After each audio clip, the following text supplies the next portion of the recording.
Hi అండి, నమస్తే. నేను మీ Devi. Welcome back to Devi's kitchen. ఈరోజు మన దేవీస్ కిచెన్లో ఫ్లాక్స్ సీడ్స్ గురించి తెలుసుకుందాము. ఈ ఫ్లాక్స్ సీడ్స్ని ఉపయోగించి ఒక జెల్ తయారు చేసుకొని మనము జుట్టుకి అప్లై చేసుకునేది జెల్ని ఈరోజు తయారు చేస్తాము. ముందుగా ఒక బౌల్ తీసుకొని అందులో 2 స్పూన్ల ఫ్లాక్స్ సీడ్స్ వేసుకోవాలి. ఇందులోనే ఒక గ్లాస్ వాటర్ పోసుకొని స్టవ్ మీద పెట్టి మరిగించుకోవాలి. ఈ విధంగా బాగా ఉడికించుకోవాలి. ఇలా బాయిల్ అవుతున్నప్పుడు పొంగు వస్తుందండి. మనము కొంచెం ఫ్లేమ్ని తగ్గించుకొని ఒక స్పూన్తో కలుపుతూ ఉండాలి. బాగా కలుపుకుంటూ ఉడికించుకోవాలి.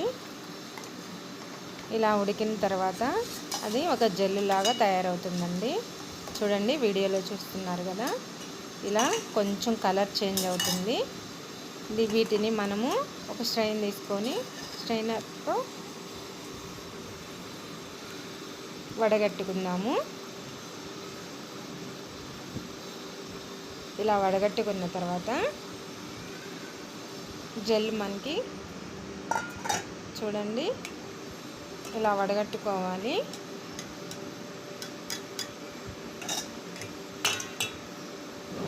చూడండి జెల్ ఎలా తయారైందో, చాలా చిక్కగా ఉంటుందండి. ఇది ఆయిల్గా అలా ఏమి ఉండదండి. జిడ్డుగా చేతికి జిడ్డు అంటుకోవడం కానీ అలా ఏమి ఉండదు. మనం వాటర్తో కడిగేసుకున్న పోతుంది.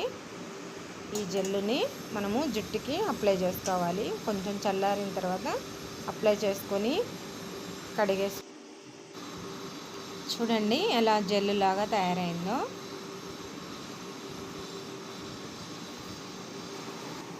మీకు కూడా నచ్చినట్లయితే మీరు కూడా ఒకసారి చేసి చూడండి. మీకు చాలా నచ్చుతుంది. జుట్టు మాత్రం ఊడిపోదండి. చాలా బాగా ఒత్తుగా వస్తుంది మనకి. నేను చేసి చూశాను, మీకు కూడా చెప్తున్నాను. మీకు ఈ వీడియో నచ్చినట్లయితే ప్లీజ్ కామెంట్ చేయండి.